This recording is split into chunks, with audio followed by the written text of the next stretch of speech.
Korea. I found their study and research very solid and comprehensive.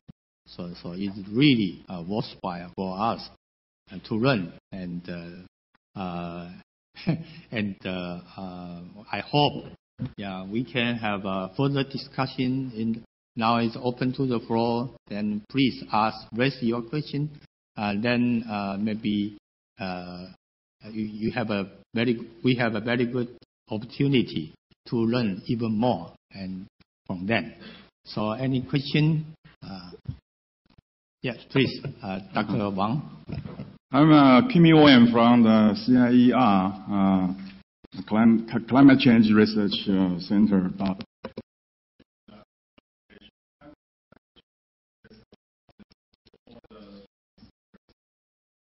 We agree the future next 100 years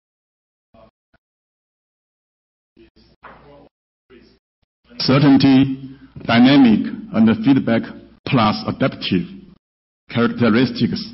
Then we have to use a methodology to include all these very important factors into your economic or social or any kind of environmental analysis. But somehow I found this morning all the authors present by select the IPCC A1B scenario. That is a single scenario. We know we use a scenario approach to tackle or to deal with uncertainty. But usually we need at least 3 kinds of scenarios. One maybe is inaction, that is BAU. The other 2, one is pessimistic, another one is optimistic. So in IPCC scenarios, there are at least more than 7 families of scenarios. A1B is only a single one, and you rely on all eggs put in one basket.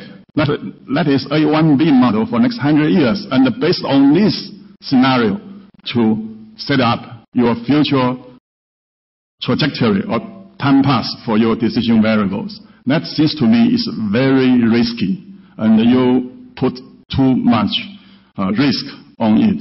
That is the one comment about this. And the second one is about the stochastic effect. I don't know the page model or CGE model can handle the dynamic, feedback, adaptive, and the stochastic element or not. Seems to me your cost-benefit analysis or even the impact is kind of a deterministic impact. And that seems to me is not acceptable. Because even for the inaction scenario, it's not inaction for all 100 years. Sometimes we say do nothing is the best policy at the moment because we face the uncertainty. We don't know in the future, tomorrow we'll have new technology or the new pattern of climate change impact change. So sometimes we need to wait and see. Just like you mentioned, now it's very cold here. Why? If according to our model, the temperature is going up and up and up, but what happened to the Europe, to the Korea, even in Taiwan? We're facing very cold here. So this is the uncertainty. So I just thought that the CG model is usually very powerful for deal with the cross-section and the deterministic, and for the time short, it means very short-term equilibrium model. It cannot deal with the 100 years forecast. That seems to me is out of the model's capability. And the same for page model. All the damage cost seems to me is a deterministic value based on, I don't know, how do you derive the damage cost. Sometimes, even for the worst scenario, we do have optimistic about the opportunity and the new products coming out. It's goodness for the climate change. Not always is damage cost.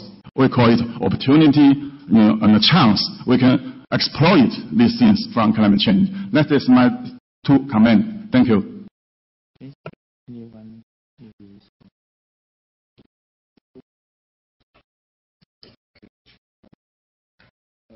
Since maybe this is our answers should be kind of individual, not exactly on all our team's research work, because this is kind of brainstorming question and answers. to enhance our knowledge and understanding about it. For the first one, maybe my other Korean colleague will answer that together. A1B is, you made a really good point for two questions. The first one is, in scenario, there are hundreds, millions of scenarios we can take as empirical research works. But when we talk about very longer term, like more than 50 or 100 years, then we need some kind of our basic scenarios. Actually, in our works, we also have some bound condition for A1B. Of course, we include almost over 6 or 8 UNFCCC's scenarios in our work too. However, sometimes we have to do some kind of value judgment, which one is the best possible scenario we can take at this moment. Because we have time and we need some bounded condition for our knowledge and methodology which can be applied to the extent of a certain years. So that's why I did. But when you made a comment about BAU and pessimistic and optimistic is I totally agree with you, completely agree with you. In some sense, we need to be carefully review and to what extent we can apply pessimistic and optimistic. Okay, that's my first one. And for the second question, maybe my other colleague will answer for that. Dr. Chae? First one? Okay. Please. Let me just add something about the first question. Yeah, there are many reasons why we use A1B scenarios. Yeah, as we all know, their scenario is scenarios. Yes, so we choose A1B because we only have the downscaled climate change scenario for A1B only in Korea. So we have to, we need scenarios to the bottom of impact analysis. That's one reason we choose A1B. And for the diversity of the future, we also developed the BAU and low BAU and high BAU scenarios. I didn't highlight these scenarios, but we do have the optimistic and pessimistic future for the socio-economic assumptions in Korea. Okay. Just shortly, I couldn't agree more to 2 points you raised. So the uncertainty and risk is a really important issue in the climate change analysis, and that's the reason why Dr. Chae, the leader of this project, did the analysis with the page model. The page model is the model to analyze the uncertainty analysis on the climate change issue. So basically, maybe you didn't include in your presentation about the risk analysis, but we did a lot of probability analysis. So basically we tried to analyze the uncertainty in our project, and so that's basically where I agree with you. And on the CG model is not the good tool to analyze uncertainty. So I just focused on the mitigation analysis with the CGE, but the uncertainty analysis is done by the page model. Yeah, with considering the damage and also mitigation costs by Dr. Chae. Okay. I would like to add one more little comment to extend this discussion. Actually, for the second question, stochastic and uncertainty and risks involved in any kind of models. In our job, actually, we didn't clarify very well, but actually, more important issues is, especially in this kind of longer term, is discounting rate. Discount rate means how we look at the future, how important, how less important, or things like that. So our research team and researchers intensively worked on there. I also found a couple of excellent articles by Dr. Liang and Dr. Shows. Also, in short term it's okay, but in longer term model, this curve rate may produce very, very different result, and that we should, include and analyze pretty much carefully. Thanks. Okay. Other question? Yeah, please. Hi, I'm Zhang Chongting. I'm from APEC Research Center for Typhoon and Society. In Dr. Kim's speech, you mentioned that it's very costly if a country acts alone.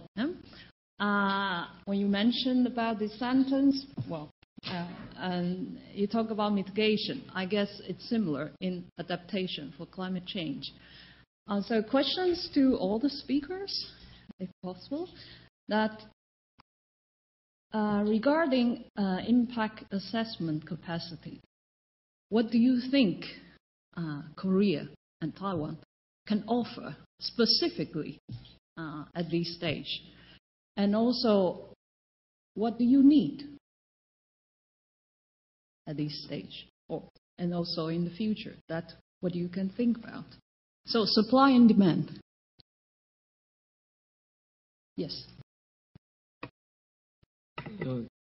Basically, I think it's on the issue of adaptation. Your question is on the adaptation because mitigation and adaptation is basically very different because the acting alone costs a lot. It only applies to mitigation issue.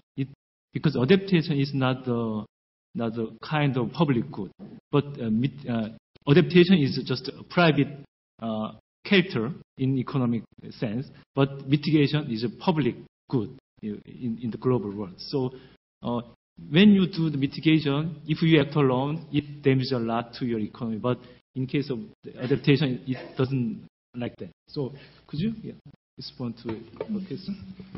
Yeah, I showed a couple of slides about the cost-benefit analysis of adaptation. So unlike mitigation, adaptation is very local.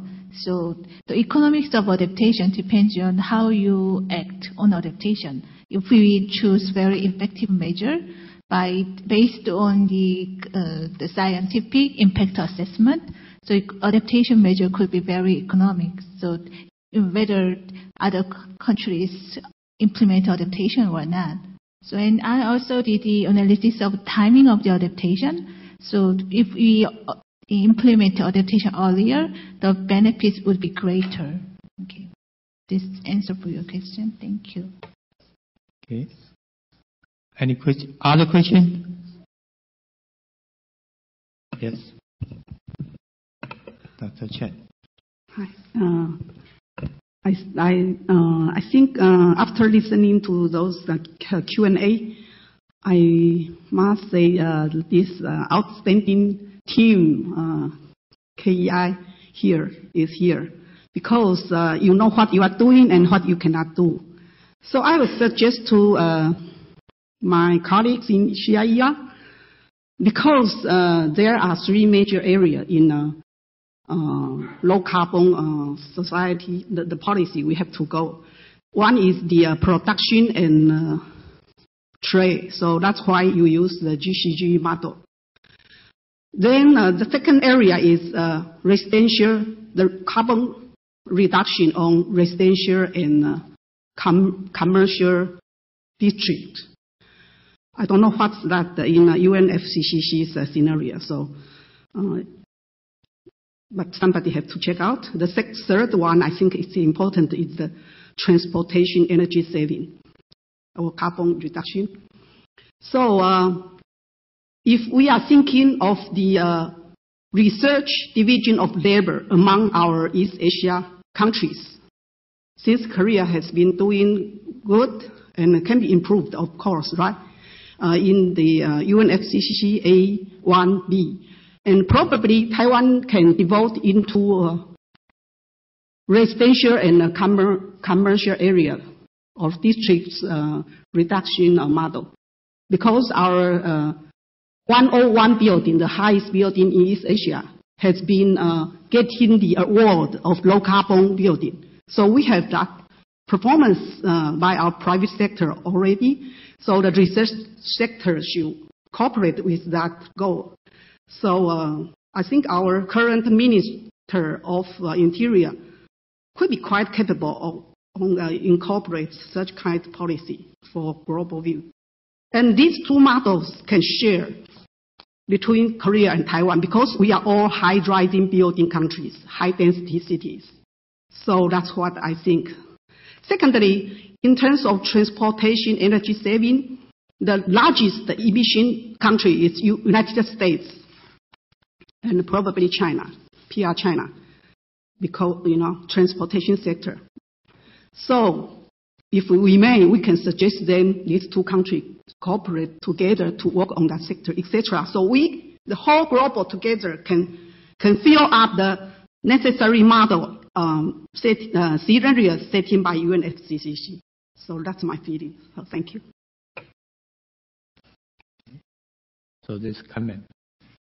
Other question?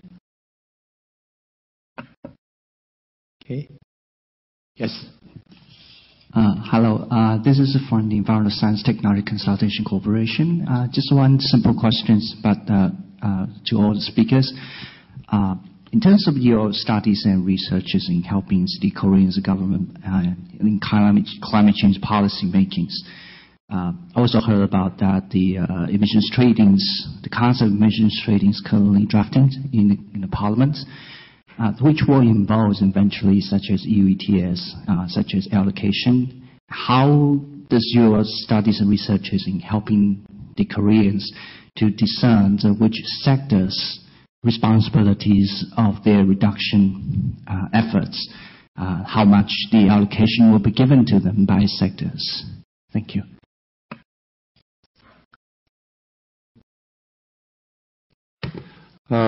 Actually, I wanted to ask a question about carbon tax and emission trading system from Dr. Liang's excellent presentation. Anyway, good point. I don't want to say very in detail, but Korea is, we are very seriously entertaining the thought of introducing emission trading system since late 90s, and currently we are doing a very big progress. We tried twice the emission trading system law in Parliament twice, and it's going to be done pretty soon. The big issue is, like one made a point, is allocation.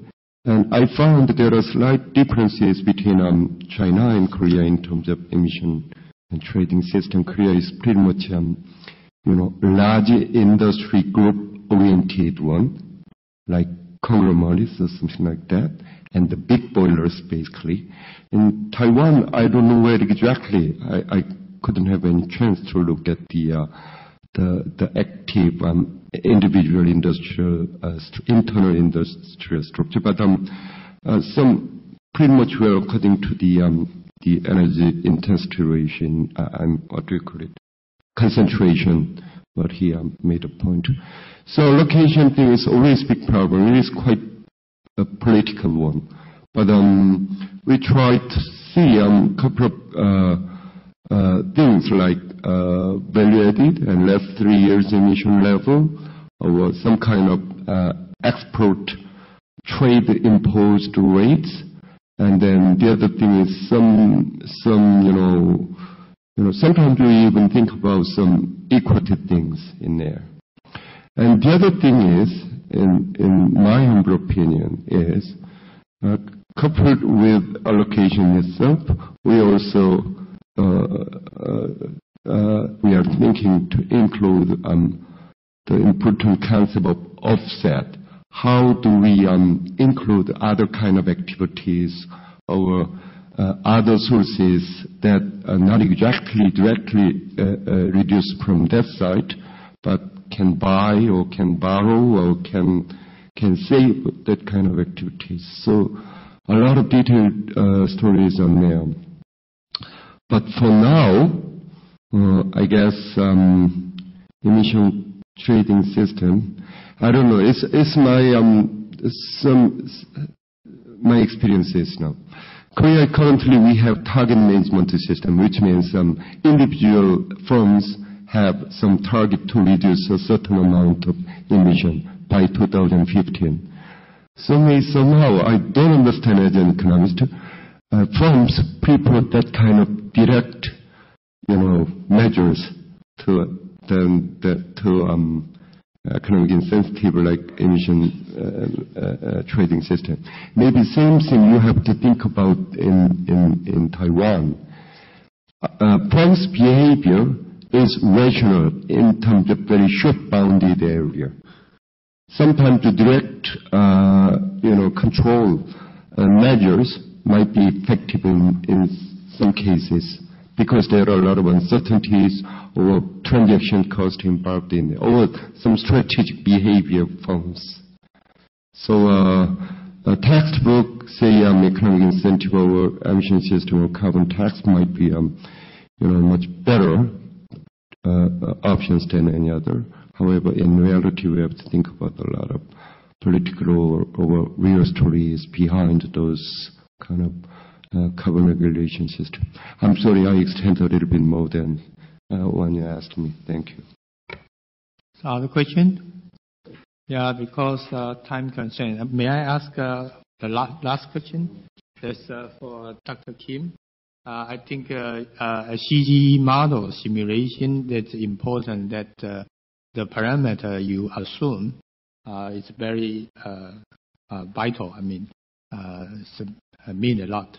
So what kind of, because of the result of, in your conclusion, the carbon tax with revenue recycling to reduce existing tax has a potential to accelerate economic growth while reducing greenhouse gas emission, right? So this is a very good result, yeah. So, and the same result with what I get. Okay.